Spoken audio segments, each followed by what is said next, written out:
gifts of the Spirit. So he'll give you your gifts. That is, let's see, the gifts of the Spirit. See, I'm just learning now, people. You got to be patient with me. But you have the gift of prophecy. You have the gift of tongues. You have the gift to interpret tongues. You have the gift of healing. You have the gift of discernment. You have the gift of... Did I say interpreting tongues too? The gift of interpretation. I'm not sure if it's an interpretation of dreams or whatever, but I don't know if even the gift of dreams is one of his. I don't think that's one of the gifts of the Spirit, but yeah, he'll talk to you. You just have to be willing to listen, and you have to be willing to just answer the call.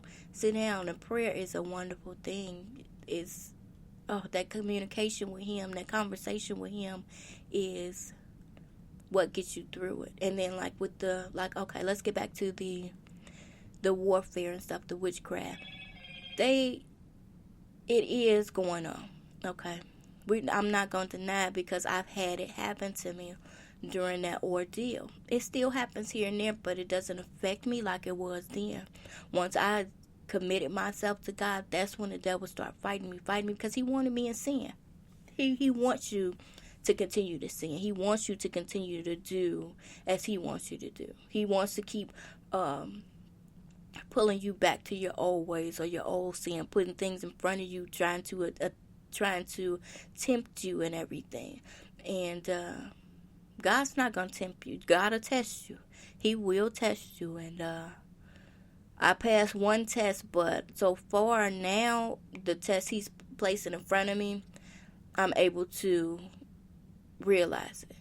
I'm able to acknowledge it and to, recognize that it's a test. And I passed a nice amount, but I'm not, like I say, I'm not a A+ student in this game, but I'm getting there. I'm learning more. I'm soaking up all the information that's given to me. So, yeah, so you have a lot of things that they're trying. I think I touched on that already about the certain ailments that'll be happening to you when you're going through this warfare. And you can get past that. You just need to be willing to pray. Willing to not care about what anybody think of you or say.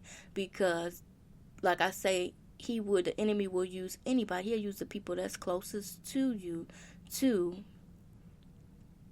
put it in your mind that you're crazy. How you gonna believe in somebody you can't see? How you gonna believe in this? Say they don't believe in God, but they believe in tarot readings. You believe that this person is actually reading cards, and that who's giving them the answers? You understand? Those are demons. So you're listening to the answers from demons or familiar spirits, which pretend to be your mom, your dad. You can't talk. They don't talk to you like that. Those are familiar spirits that they know your family. They know your family. So, of course, they know what your mama used to wear or certain sayings she used to say. Like I say, it's a spiritual realm. Some people can see in the spiritual. You understand?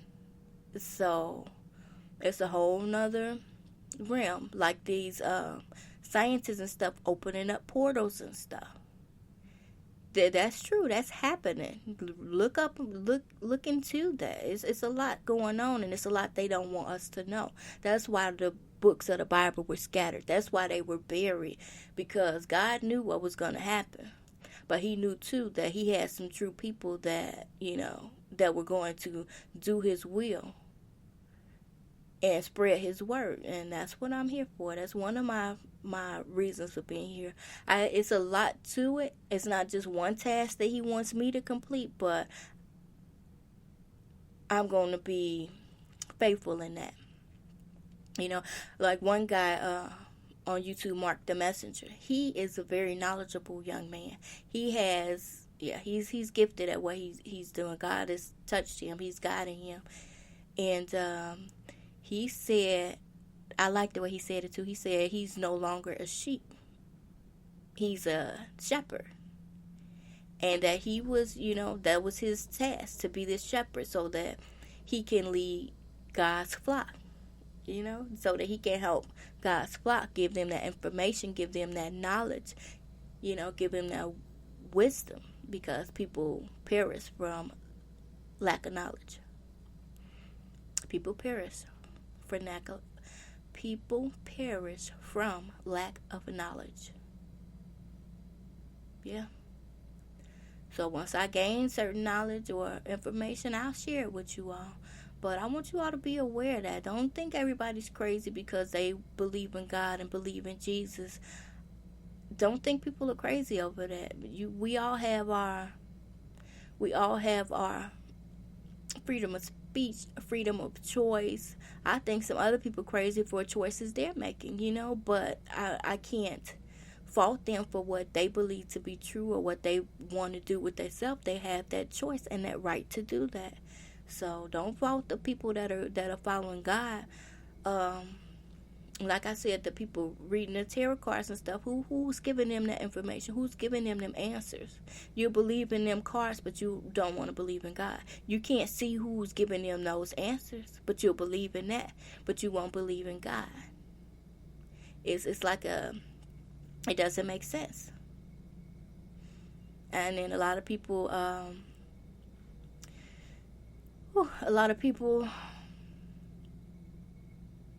it's more so to a negative versus positive thing.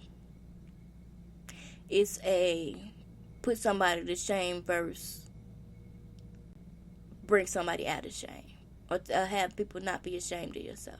It's a tell somebody that something's going on versus not telling them, Now, if I see some, like this lady walking, and I know 1 million people saw that lady with her skirt tucked in her stockings. Nobody said anything. And you done walked past it. She walked past at least 10 people. At least 10 people. And I'm like, why would y'all...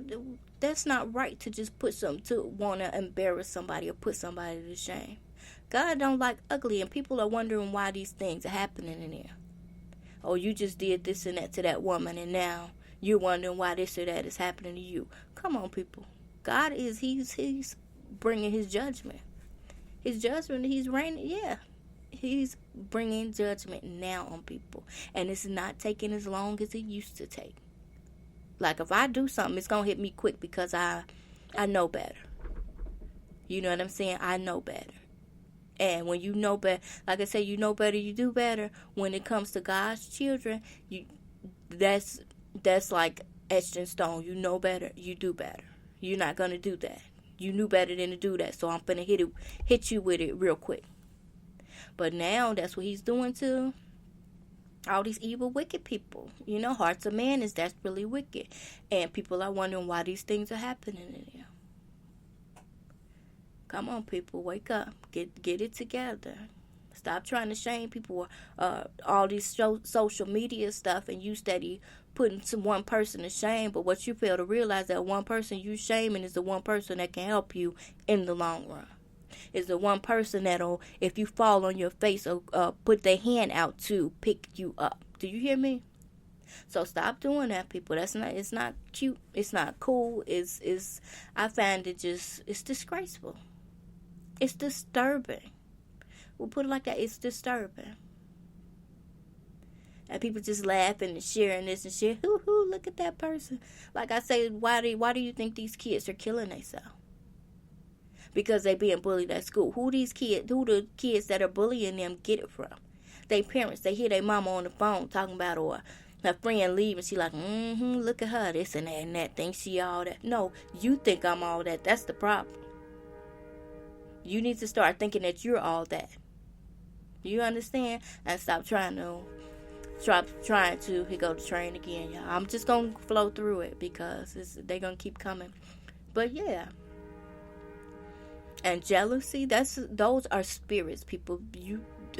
These people don't realize they have so many spirits on them that it's not funny. Now, we want to say spirits, like I say, it's spiritual realm, but it is demons. It's demons. Like Jezebel running rapid right about now. She is running rampant. And then you got these spirits of lust and fornication and all this stuff. It's just running rapid right now. You see it because all this stuff, we weren't able to watch all this stuff when I was young. They didn't even say, excuse my language, they didn't even say damn on the TV or hell. You know? And now, what can these kids watch? What are these kids watching on cartoons? Now, they had their little cartoons, Roll Runner getting hit in the head, or, Wile E. Coyote chasing them and stuff. We had that, but now it's to the point where there's no hiding anything. Oh, they 5 years old. Oh, they can see that. It's the age restrictions, no. And then even the ones with the age restrictions, it's still so much going on there that it's like, what is this? Is this what our kids watch? So it's ridiculous. This world is it's going down. But people don't want to believe that it's the end times. One of my sisters always say, well, it's not the end of the world, and people keep saying end of the world. I did not say the end of the world. I did not say the end of the world. This world gonna probably live forever, but a lot of people say it's the end of the world as we know it. Everything's changed as we knew it. Like I say, everything changes day to day. Day to day, week to week, month to month, year to year. But the extent to where it's even in the Bible. Good will be considered bad. Bad will be considered good. You know what I'm saying. It's playing out. And people are like, oh, well, history repeats itself. History does repeat itself, but not to this extent. We've never dealt with this in history. We've never dealt with anything to this extent in history. Now it's to the point where history repeat, but then it's other stuff that's popping up now. You understand? So, come on, people. Let's just get it together. Let's realize what it is. It is what it is, and that's it. It is what it is, point blank. But, yeah, let's see. What else can we touch bases on? I just wish that more people would want to do better or do good, be good, help somebody instead of hindering them. Because they'll rather help a stranger than to help their best friend. They'd rather help a stranger than to help their coworker. They'd rather help a stranger than to help their neighbor. They'd rather help a stranger than to help their brother, their sister, their mother, their father. You would give to a stranger before you get to them? We can't be like that, people. I'm not saying giving to a stranger is wrong. That's a good, right thing to do. But still, help those that are right in front of you. That's another thing that's playing out in that Bible. Whether son and daughter will be against the mother and father, and the sister and brother will be against, it's playing out how it is. And it is certain things we can do to make that better. You can stop the history from repeating itself. If enough people stand together, we can do better. Instead of always, and then that's another thing, the way the world is made, the way not the world, the way certain people conditioned other people, it can be reversed. But we need to understand and realize that what's happening. Like people say stay woke, and now they want to talk about people that claim to be woke. We know what that means. That means pay attention, first of all. That means look at what's happening and acknowledge what's happening. You're mad because we're acknowledging what's happening? Come on now. Come on now. It's a conditioning, and they done dumbed down. They conditioned our race, the black race, so much to where we don't know who we are. Realize who you are. Realize who you are. I realize who I am. Okay? For biblical